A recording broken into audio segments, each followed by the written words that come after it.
বন্ধুরা, আপনারা কি জানেন যে পৃথিবীতে এমন অনেক জায়গা আছে যেগুলো আজও রহস্যের চাদরে ঢাকা আছে, যেখানে প্রত্যেক মুহূর্তে অদ্ভুত ধরনের ঘটনা ঘটে চলেছে এবং সেই সব জায়গায় অনেক বিচিত্র গল্প লুকিয়ে আছে। এই সমস্ত জায়গাগুলো যে শুধু তাদের ভয়াবহ কাহিনীর জন্য প্রসিদ্ধ তাই নয়, বরং এই জায়গাগুলোতে এমন কিছু আছে যেগুলো আপনাকে চমকে দিতে পারে। সেটা কোনো রহস্যময় জঙ্গল হতে পারে, কোনো ভয়াবহ দ্বীপ হতে পারে, কিংবা এমন কোনো স্থান হতে পারে যেখানে সময় সম্পর্কে অনুমান করা একেবারেই অসম্ভব। বন্ধুরা, আজকের এই ভিডিওতে আমি আপনাদের এরকমই কিছু অজানা, ভয়াবহ এবং রোমাঞ্চকর জায়গা সম্পর্কে জানাবো, তাই ভিডিওটা শেষ পর্যন্ত অবশ্যই দেখুন।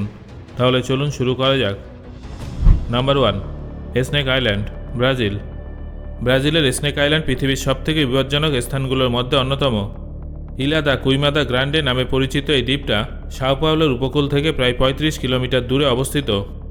বন্ধুরা, এই জায়গাটার নাম শুনেই বোঝা যাচ্ছে যে এই জায়গাটা অত্যন্ত বিপজ্জনক একটা জায়গা। এই দ্বীপটা এত বিষাক্ত সাপে ভরা যে এই জায়গাটাকে সাপের স্বর্গ বলা হয় এবং এখানে মানুষের পক্ষে যাওয়া প্রায় অসম্ভব। এই দ্বীপে প্রায় 4 থেকে 5,000 সাপের বসবাস, যার মধ্যে অধিকাংশ সাপই অত্যন্ত বিষাক্ত। এখানকার সবথেকে বিষধর সাপের মধ্যে অন্যতম হল গোল্ডেন ল্যান্সেট ভাইপার। এই সাপের বিষ এতটাই মারাত্মক হয় যে এই সাপের কামড়ে যে কোনো মানুষের মৃত্যু হতে পারে।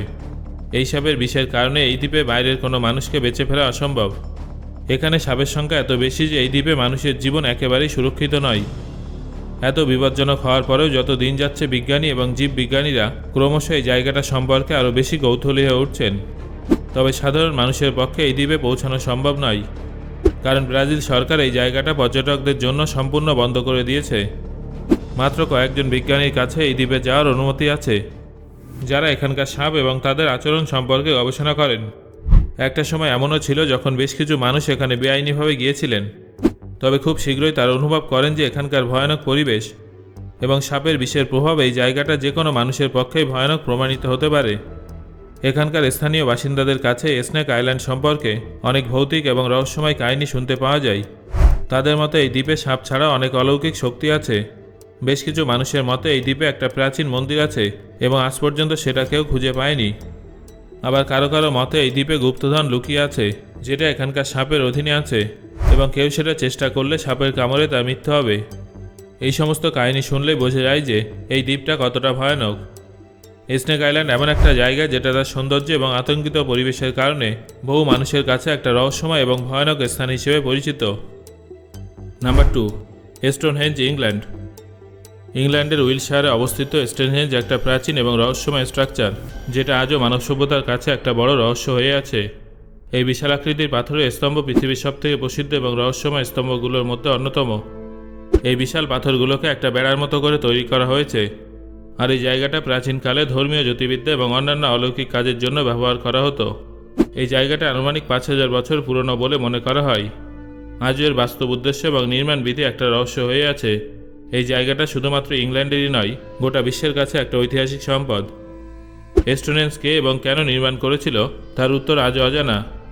বিজ্ঞানীদের মতে স্টোনহেঞ্জের নির্মাণে বিভিন্ন ধরনের আকৃতির পাথর ব্যবহার করা হয়েছিল, যার মধ্যে কিছু কিছু তো 20 টন পর্যন্ত ভারী ছিল।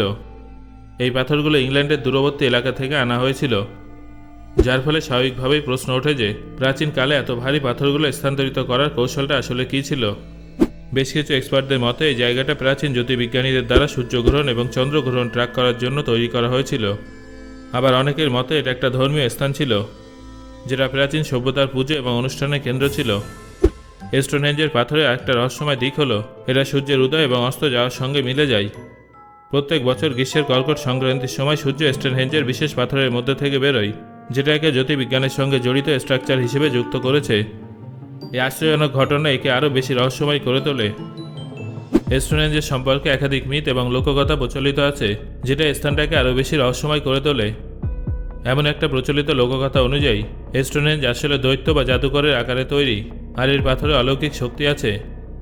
আর একটা প্রচলিত লোককথা অনুযায়ী এই স্থানটা প্রাচীন ব্রিটিশ পূজারীদের দ্বারা পুজোর স্থান হিসেবে ব্যবহার করা হতো। আবার বেশ কিছু মানুষের মতে স্টোনহেঞ্জ আসলে পৃথিবী এবং আকাশের মধ্যে সংযোগ স্থাপনকারী স্থান ছিল, যেটা দৈব শক্তি এবং এনার্জি অর্জনের জন্য তৈরি করা হয়েছিল। লোককথা এটাও বলা হয় যে এই জায়গাটা জাদুকরদের শক্তির দ্বারা তৈরি হয়েছিল, যারা বিশাল আকৃতির পাথরকে এক জায়গা থেকে অন্য জায়গায় নিয়ে যেতে পারত। এই জায়গাটা এই জন্য রহস্যময়, কারণ এগুলো কে এবং কেন বানিয়েছিল তার কোনো উত্তর আজও পাওয়া যায়নি। আধুনিক স্টাডি থেকে স্টোনহেঞ্জের সম্পর্কে নতুন কিছু তথ্য পাওয়া যায়, তবে রহস্য আজও সম্পূর্ণভাবে উন্মোচন হয়নি। এই জায়গাটা আজও সারা বিশ্বের পর্যটক এবং গবেষকদের কাছে অত্যন্ত আকর্ষণীয় একটা স্থান হিসেবে মান্যতা পায়। Number 3, the Bermuda triangle, Atlantic ocean. Bermuda ট্রায়াঙ্গেলকে দ্য ডেভিলস ট্রায়াঙ্গেলও বলা হয়। এটা হলো আটলান্টিক মহাসাগরের একটা বিশাল বড় সীমানা, যেটা ফ্লোরিডার দক্ষিণ পূর্ব উপকূলে বারমুডা এবং পুয়ের্তো রিকোর মধ্যে সংযোগ স্থাপনকারী ত্রিকোণ আকারের একটা রহস্যময় স্থান। এই সীমানাটা প্রায় 5 লক্ষ বর্গ মাইল জুড়ে বিস্তৃত, আর এখানে অসংখ্য রহস্যময় ঘটনা ঘটেছে। বারমুডা ট্রায়াঙ্গেল হলো সেই স্থান যেখান থেকে একাধিক জাহাজ এবং বিমান নিখোঁজ হয়ে গেছে। অনেকে এই জায়গাটাকে বিপজ্জনক এবং অলৌকিক সীমানা বলে মনে করেন, যেখানে ভূতুড়ে শক্তি এবং অন্যান্য রহস্যময় শক্তি কাজ করে। আজ পর্যন্ত বহু বিমান এবং জাহাজ এই সীমানার মধ্যে দিয়ে যাওয়ার সময় রহস্যজনকভাবে উধাও হয়ে গেছে।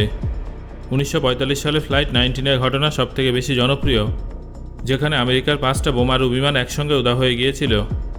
এই বিমানগুলোর সঙ্গে হঠাৎ করে যোগাযোগ বিচ্ছিন্ন হয়ে গিয়েছিল। পরবর্তীকালে অনেক খোঁজাখুঁজির পরেও সেই বিমানগুলো আর খুঁজে পাওয়া যায়নি।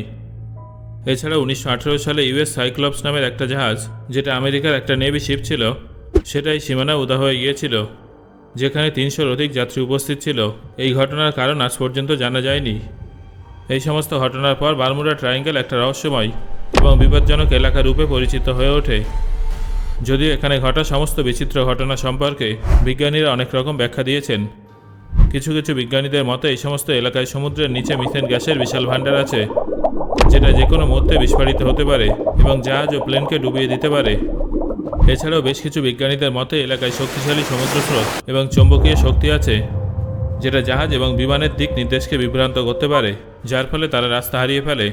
কিন্তু তাও এই সমস্ত ঘটনার পিছনে কী কারণ আছে সেটা আজ পর্যন্ত নিশ্চিতভাবে জানা যায়নি।